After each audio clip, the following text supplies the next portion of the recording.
ശരിക്കും എല്ലാവരും സുഹൃത്തുക്കളെ വെച്ചൊരു മൂവി എടുക്കുമ്പോൾ എനിക്ക് തോന്നുന്നു കുറച്ചും കൂടി ഈസി ആയിരിക്കും. കുറച്ച് എന്തല്ലേ, കുറച്ച് കമ്മിറ്റ്മെന്റ്സ് ഒക്കെ ഉള്ളത് കൊണ്ട് ഈസി ആയിരിക്കും. അപ്പൊ ഈ സോറി മൂവിയിൽ എന്തെങ്കിലുമൊക്കെ ഒരു ഓർമ്മകൾ ഉണ്ടായിരിക്കുമല്ലോ പ്രേക്ഷകർക്ക് കൊടുക്കാൻ വേണ്ടിയിട്ട്. ലൈക്ക് നിങ്ങൾ കുറെ ചെറുപ്പക്കാരുടെ കഷ്ടപ്പാടാണ് ഈ മൂവി എന്ന് പറയുന്നത്. അപ്പൊ അത് ജനങ്ങളിലേക്ക് എത്തിക്കുക, അല്ലെങ്കിൽ അവർ അത് അക്സെപ്റ്റ് ചെയ്യുന്നത് വലിയൊരു കാര്യമായിരിക്കും. അപ്പൊ അതിനെ കുറിച്ച് എന്താ പറയാനുള്ളത്? ആക്ച്വലി ഈ ഫ്രണ്ട്സ് ചേർന്ന് ഫിലിം ചെയ്യുന്നതല്ല ആക്ച്വലി ഈസി ആയിട്ടുള്ള പരിപാടി. കമ്മിറ്റ്മെന്റ് ഉള്ള ഒരു കൂട്ടം ആളുകൾ, ലൈക്ക് ഞങ്ങളെ ബൈൻഡിങ് ഫോഴ്സ് ഫിലിമാണ്. ഞങ്ങൾ സംസാരിക്കുന്ന കൂടുതൽ പ്രധാന വിഷയം, ഞങ്ങളുടെ സംസാരത്തിൽ വരുന്ന പ്രധാന വിഷയം ഫിലിം മേക്കിങ്ങും ഒക്കെ ആയിരിക്കും.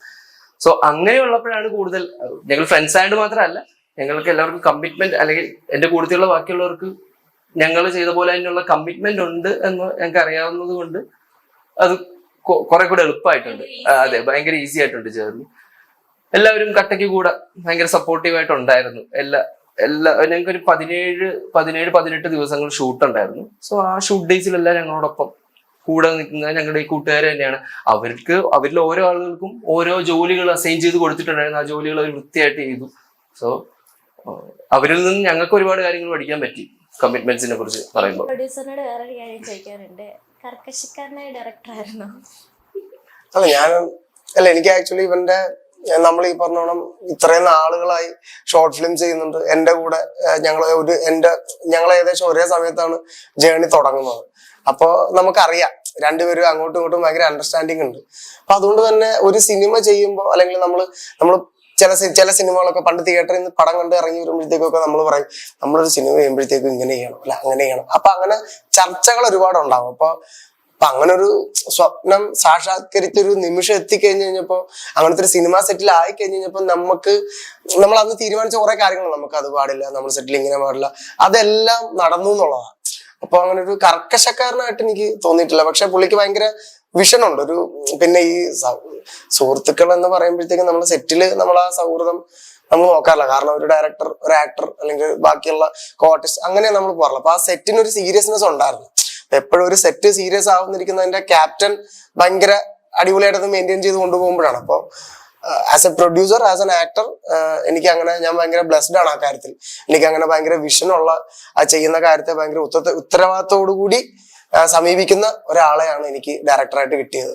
അങ്ങനെ കർക്കശമൊന്നുമില്ലായിരുന്നു. പക്ഷെ പുള്ളിക്ക് വേണ്ട കാര്യങ്ങളെ പറ്റി പുള്ളിക്ക് വ്യക്തത, കൃത്യത എല്ലാം ഉണ്ടായിരുന്നു. പിടിവാശിയൊന്നുമില്ല. പക്ഷെ പറയും, ഒരു ടേക്കിൽ നമ്മൾ ചിലപ്പോൾ ഓവർ എന്തെങ്കിലും എക്സ്പ്രഷൻ ഇട്ടാൽ പുള്ളി അത് വേണ്ട എന്ന് പറയും.